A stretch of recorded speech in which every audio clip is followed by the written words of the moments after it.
As we progress in the teaching, what I'm going to show you is that wealth without purpose is a disaster. Wealth, without that wealth meeting the need of those who are less privileged, is useless.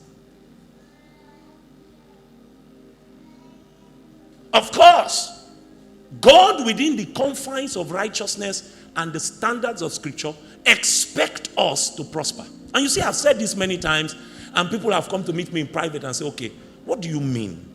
For instance, not every Christian will be wealthy.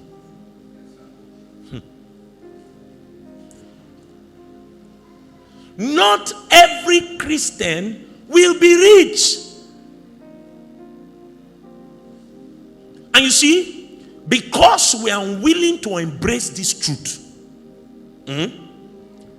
the average believer has now become covetous and desperate to do anything to make money.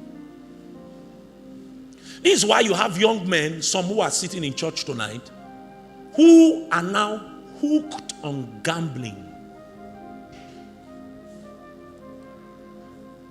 And the reason they are hooked on gambling is their spirits have become so seared with hot iron. Their conscience is dead. They are waiting for a preacher to come and show them Habakkuk chapter 2 verse 5. Thou shalt not gamble. He said, Oga, what business is the gambling company doing that they have that kind of money to give you? Or don't you know that part of the money you are sharing is part of the blood of certain individuals? You don't know it's a Ponzi scheme. They are robbing Peter to pay Paul. The system is designed in such a way that everybody cannot win. It's deliberately designed that some people must lose so that a few will win. And the few that win is just to give it a good face so that they can continue preying on your greed. What drives the gambling industry is greed. Oga, are you not an armed robber? So you want to put 20 naira and get 20 million. Oga, carry gun. Are you not an armed robber? In which kingdom teaching are you going to put 20 naira and take 20 million? God doesn't work like that. I will show you in this teaching when I begin to talk about one of the parables, seed and bread. One of the parables we will talk about, because we'll start dealing with the parables next week. I want to lay foundation tonight. When we talk about seed and bread, I will show you the rule of work and why God respects work. It's a principle. But somebody just wants to do short odds, this one and this one. Crystal Palace will win Arsenal, and then he puts 100 naira and he's looking to get 200 million or 20, whatever thing.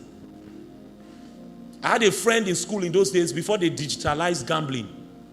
What did they used to call it now? Pool.